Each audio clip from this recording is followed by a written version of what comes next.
மக்கள் அனைவருக்கும் வணக்கம். ஒரு 3 ஹேஷ்டேக் வந்து எக்ஸ் வலைதள பக்கத்துல ட்ரெண்டிங்ல போயிட்டு இருக்கு.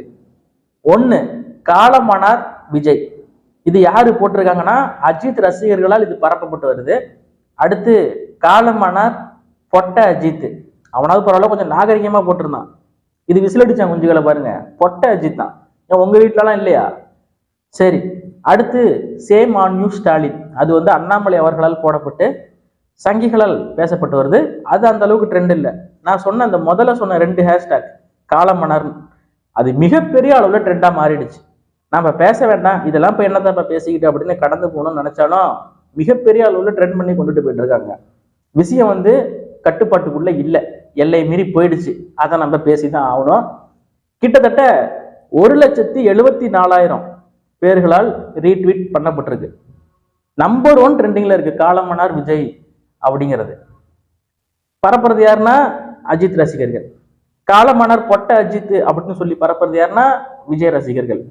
தத்துவம் இல்லாத தலைவர்கள் ரசிகர்களை மட்டும்தான் உருவாக்குவாங்க. அது முன்னேற்றத்துக்கு வழிவகுக்காது. இவங்க என்னத்துக்காக சண்டை போட்டுக்கிறாங்கன்னு நினைக்கிறீங்க? இப்ப என்ன இப்ப உங்க 2 பேத்துக்குள்ள ஏதாவது வாக்கியா தகராறு, சொத்து தகராறு, ஏதாவது எல்லை பிரச்சனை ஏதாவது இருக்கா? நீங்க 2 பேரும் வேற வேற இனத்தை சேர்ந்தவர்களா? உங்களுக்குள்ள என்ன பிரச்சனை? எதுக்கு அடிச்சுக்கிறீங்க? ஏண்டா படிங்கடா, போய் படிச்சு வாழ்க்கையில முன்னேற வழியை பாருங்க. ஒருத்தன் போட்டிருக்கான் பதிவு, 2026 விஜய் முதலமைச்சராக பதவி ஏற்கிறார். 2031 காலமாகிறாரு, செத்துட்டாரு. 2036 திரிசா முதலமைச்சர். எப்படி ஐயா எம்ஜிஆர் அவர்களின் இறப்புக்கு பின்னால் ஜெயலலிதா எப்படி முதலமைச்சர் ஆனாங்களோ அந்த மாதிரி போட்டிருக்காங்க. இல்ல, ஏன் வந்து இந்த மாதிரி போட்டுக்கிட்டு இருக்கீங்க? என்ன உங்களுக்கு பிரச்சனை? ஒண்ணு அரசியல் ரீதியா மோதிக்கிறதா இருந்தா மோதிக்கோங்க, அது மோதிக்கிறது தப்பு இல்ல, கருத்தியலா மோதணும். எதனால இப்படிலாம் நீங்க பதிவு போடுறீங்க? தல ரசிகன், தளபதி தொண்டன். அவன் வந்து தற்குறி, தத்துவம் இல்லாத நபர். இப்படி சொல்லக்கூடிய நபர் தத்துவம் இல்லாத நபர். நான் தளபதி ரசிகன் தான், ஆனா தளபதிக்கு என்னோட ஓட்டு கிடையாது. நான் வந்து நடிகனையும் தலைவனையும் பிரிச்சு பார்க்க தெரிஞ்சவன். அவன் தத்துவம் உள்ள ஆளு, அவன் தான் நமக்கு தேவை. இப்ப தல ரசிகர்களாக இருந்தாலும் சரி, தளபதி ரசிகர்களாக இருந்தாலும் சரி, 2 பேத்துக்கும் தத்துவம் கிடையாது. அதை முதல்ல நீங்க தெளிவா புரிஞ்சுக்கணும். தத்துவம் இல்லாத நபர்கள் தான் இந்த மாதிரிலாம் சண்டை போட்டுப்பாங்க. உயிரோட இருக்கிற ஒரு ஆளை செத்துட்டாருன்னு சொல்லி போட்டுட்டு ட்ரெண்ட் பண்ணிட்டு இருக்கீங்க. அதை பார்க்கக்கூடிய குடும்பத்தில் இருக்கக்கூடிய நபர்கள் யாராவது பார்க்கறாங்க, இலகிய மனம் கொண்ட குடும்பத்தினர் யாராவது பார்த்தாங்கன்னா மனசு புண்படும்பா. கடவுள் நம்பிக்கை அதிகமாக இருக்கக்கூடிய நபர்கள், அஜித் குடும்பமாக இருந்தாலும் சரி, விஜய் குடும்பமாக இருந்தாலும் சரி, அப்படிப்பட்ட 2 நபர்கள் எதுக்கு அவங்கள போயிட்டு செத்துட்டாங்கன்னு சொல்லி போட்டுக்கிட்டு பண்ணிட்டு இருக்கீங்க? இப்படியே பேசிக்கிட்டே இருந்தா இது என்ன ஆகுறது? எது பெருசுன்னு அடிச்சு காட்டுங்கிற மாதிரி விட்டு விளாசிக்கிட்டு இருக்காங்க. ஒரு ட்வீட்டு 174K, இன்னொன்னு வந்து 170K தொட்டுருச்சு. இப்படியே போயிட்டு இருந்தா என்னப்பா அர்த்தம்? விஜய் வந்து வீட்டுக்குள்ளேயே இருந்துட்டு அரசியல் பண்றாரு, ஒர்க் ஃப்ரம் ஹோம் பண்றாரு, அவர் ஏன் வெளியில வர மாட்டேங்கிறாரு அப்படின்னு சொல்லி நிறைய பேர் எழுதுறாங்க, கேள்வி கேட்கிறாங்க. அண்ணன் சீமான் அவர்கள் கூட சொல்லியிருந்தாரு, விஜய் வந்து களத்துக்கு வந்தா கூட்டம் அதிகமாயிடும், எல்லாரும் செல்ஃபி எடுக்கிறதுக்கு ஓடியாருவானுங்க, விசிலடிச்சா குஞ்சுகள், தற்குறிகள், அங்க என்ன பிரச்சனை நடந்துகிட்டு இருக்கு, மக்கள் பாதிக்கப்பட்டிருக்காங்க, அதை பார்க்கறதுக்கு தலைவர் வந்திருக்காரு, அதற்கான ஏற்பாடுகளை நம்ம பண்ணுவோம் அப்படின்னு பண்ண மாட்டான். எப்படா வருவாரு செல்ஃபி எடுக்கிறதுன்னு நிற்பான். அங்க சாராயம் குடிச்சு செத்து போயிட்டாங்க கள்ளக்குறிச்சியில, அங்க பார்க்க போறாரு விஜய். அங்க ஒருத்தன் போனை தூக்கிக்கிட்டு நான் செல்ஃபி எடுக்க வரேன் அப்படின்னு சொல்லிடுறான். அப்ப இந்த மாதிரி தற்கொலைத்தனமான இளைஞர்கள் கூட்டம் இருக்கிறதுனால அவர் வெளியில வர பயப்படுறாரு. அதுதான் உண்மை. இதுவே ஒரு இராணுவ கட்டுப்பாடு நிறைந்த ஒரு இயக்கமாக இருந்ததுன்னா விஜய் அவர்கள் சாதாரணமா சைக்கிள்ல வந்துட்டு போலாம், எந்த வித தொந்தரவும் இல்லாம. விஜய் வந்தா பின்னாடியே ஓடுறான். அவர் ஓட்டு போட சைக்கிள்ல போறாரு, பின்னாடியே ஓடுறான், போய் அடிச்சு பிடிச்சிட்டு விழுவுறான். ஒரு போட்டோ எடுத்து இப்ப என்ன பண்ண போற? நீ என்ன பண்ண போற? ஸ்டேட்டஸ் போடுவியா? பாத்தியா நான் விஜய் கூட போட்டோ எடுத்துட்டேன். ஏன்னா விஜய் என்ன பெரிய தியாகியா, இத பெரிய போராளியா, பன்னாட்டு படைகளால் தேடப்பட்டு வர ஒரு ஆளா? ஒரு நடிகர் ஷூட்டிங் ஸ்பாட்டுக்கு போனீங்கன்னா அண்ணா ஒரு செல்ஃபி எடுத்துக்கிறேன் அப்படின்னு சொல்லிட்டு போட்டோ எடுத்துட்டு வரலாம். அது ஒரு பெரிய விஷயம் கிடையாது. இத்தனை பேர் கூடி தேனீக்கள் மிக்கிற மாதிரி மிச்சி அவரை வெளியில வரவிடாம பண்ணி வச்சிருக்கீங்க. அதான் எஜுகேட் பண்ணணும். முதல்ல தத்துவம் இல்லாத தலைவர்கள் ரசிகர்களை மட்டும்தான் உருவாக்குவாங்க. எஜுகேட் பண்ணணும். முதல்ல வந்து டே இதாண்டா அரசியல் அப்படின்னு அரசியலை கற்றுக் கொடுக்கணும். அவனை ஒரு பகுத்தறிவு சிந்தனைக்குள்ள கொண்டுட்டு வரணும். அது இல்லை, செல்ஃபி எடுக்கிறதுக்கே அலைவான். இவர்களால் நாட்டுக்கு ஒரு முன்னேற்றமும் இருக்காது. தத்துவம் இல்லாத தலைவர்கள் ரசிகர்களை மட்டும்தான் உருவாக்குவாங்க. அது முன்னேற்றத்துக்கு வழிவகுக்காது. போய் படிங்க, கவர்மெண்ட் எக்ஸாம் வருது, அதுக்கு படிச்சு பாஸ் பண்ற வழியை பாருங்க. ஏதாவது முன்னேற வழியை பாருங்க, நாட்டு முன்னேற்ற வழியை பாருங்க. இப்ப விஜய் அஜித் ரசிகர்கள் 2 பேரும் சண்டை போட்டுக்கிறாங்க. 2 பேரும் தமிழன் தான். தமிழனுக்கும் சண்டை. ஏற்கனவே இங்க பல சண்டை இருக்கு. சாதி சண்டை, மத சண்டை, கோவில் சண்டை எல்லாம் இருக்கு. இதுல இது வேற.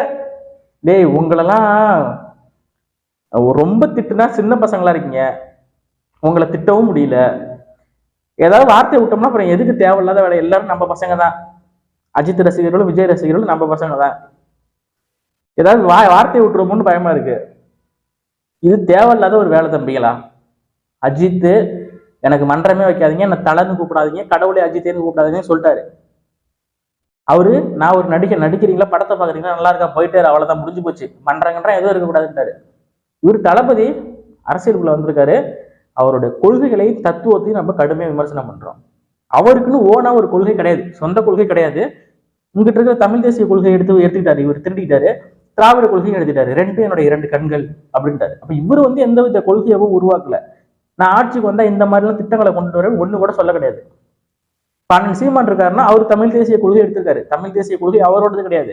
ஆனா அந்த கொள்கைக்குள் சில திட்டங்களை அண்ணன் சீமானவர்கள் புகுத்தியிருக்கிறார். நான் ஆட்சிக்கு வந்தா அரசு பணி இதாக்குவேன், இந்த தொழிற்சாலையில கொண்டு வருவேன் அப்படின்னு பல விஷயங்களை சொல்லியிருக்காரு. நீங்க வந்தா என்ன பண்ணுவீங்க? களத்துக்கு மக்களோட மக்களா நின்று பணி செய்வீங்களா, இல்ல இதே மாதிரி ஒரே பேக்ரவுண்டு, ஒரே ஆல்பம் போட்டோ, ஐயா முத்துராமலிங்க தேவருக்கு மாலை போட்டதாக இருந்தாலும் சரி, பெரியார் அவர்களுக்கு மாலை போட்டதாக இருந்தாலும் சரி, வேலுநாச்சியார் அவர்களுக்கு மாலை போட்ட எல்லாமே ஒரே பேக்ரவுண்டு, ஒரே இடம், அதே இடத்துல மாலை போட்டு மரியாதை செலுத்துறாரு. அதுக்கு காரணம் அவர் வெளியில வர தயங்குறாரு. வெளியில வந்தா இப்ப அல்லு அர்ஜுன் நம்ம பாக்குறோம் தெலுங்கானாவில், அங்க கூட்ட நெரிசலாகி 2 நபர்கள், ஒரு பெண் இறந்துட்டாங்க, குழந்தை கோமா ஸ்டேஜுக்கு போயிடுச்சு. இப்படி கூட்ட நெரிசல் தேவையில்லாத சிக்கல்களை ஏற்படுத்தும், பல உயிரிழப்புகளை ஏற்படுத்தும். திரையரங்குக்குள்ள போய் பட்டாசு வெடிக்கிறது, பன்னி மேஞ்சு போட்டு போற மாதிரி போட்டு போறது, இதெல்லாம் தவறான ஒரு செயல். இது தவறுன்னு நம்ம சொன்னா அவன் என்ன சொல்லுவான்? விஜய் ரசிகர் எதையாவது கெட்ட வார்த்தையில திட்டுவான். இதை தவிர அவனுக்கு ஒண்ணுமே தெரியாது. ஏன் சொல்றேன் அப்படின்னா, விஜய் ரசிகர்களாக இருந்தாலும் சரி, நாங்க கேட்கக்கூடிய கேள்விக்கு உங்ககிட்ட சரியான பதில் இருக்கா இல்லையா? இல்லைங்கிறது உங்களுக்கு நல்லா தெரியும். திராவிடம்னா என்ன, தமிழ் தேசியம்னா என்ன, உங்க தலைவருடைய தத்துவம் என்ன? கடவுள் மறுப்பு கொள்கையை மட்டும்தான் பெரியார்ட்டு நாங்க எடுக்கல, மீதி எல்லா கொள்கையும் எடுத்திருக்கோங்கிறாரு. தமிழ் இனத்தின் விரோத பேச்சு, தமிழ் ஒரு காட்டு மிராண்டி மொழின்னு சொல்லி பேசியிருக்காரு. இந்த கொள்கையெல்லாம் நீங்க ஏத்துக்கிறீங்களா அப்படின்னு சொன்னா அதுக்கு பதில் இல்லை. அப்ப பல விஷயங்கள்ல முரண்பட்டு நிற்கும் போது இந்த மாதிரி இப்ப நம்ம பேசுறதே பல பேருக்கு என்னன்னே தெரியாது விஜய் ரசிகர்களுக்கு. அப்படிப்பட்ட நபர்கள் தத்துவம் இல்லாத நபர்கள். அவர்கள் கேள்வி கேட்டா திரும்ப நம்மளை பார்த்து ஏதாவது கெட்ட வார்த்தையை திட்டுறது, திரள் நிதி வாங்கி தானே நீங்க கட்சி நடத்துறீங்க அப்படின்னு சொல்லிட்டு இந்த சிஸ்டம், அரசியல் சிஸ்டத்தை என்னன்னு தெரியாம உட்காந்து பேசிக்கிட்டு இருக்கிறது இந்த மாதிரி நபர்கள் தான். இந்த மாதிரி ரசிக குஞ்சுகள் தேவையில்லாத சில சர்ச்சைகளை உருவாக்கிக்கிட்டு காமெடி பண்ணிக்கிட்டு இருக்காங்க, அவ்வளவுதான். 2 ஹேஷ்டாக்கி நம்ம கிளிக் பண்ணி உள்ள போய் பார்த்தோம்னா நல்லா உட்காந்து சிரிக்கலாம், சிரிச்சுக்கிட்டே இருக்கலாம். நீங்க வேணா இப்போ உங்களுக்கு நான் சொல்லியிருக்கேன், நீங்க போய் பாருங்க, பார்த்து கொஞ்சம் மன நிம்மதியை அடைஞ்சிட்டு வாங்க. ஏன்னா அரசியல்ல இருந்து நமக்கு டென்ஷன், எப்ப பதில பிரச்சனை, பள்ளி மாணவி கற்பழிப்பு, கல்லூரி மாணவி அண்ணா பல்கலைக்கழகத்துல, இதெல்லாம் ஒரே கோபங்கள்லாம் வருது.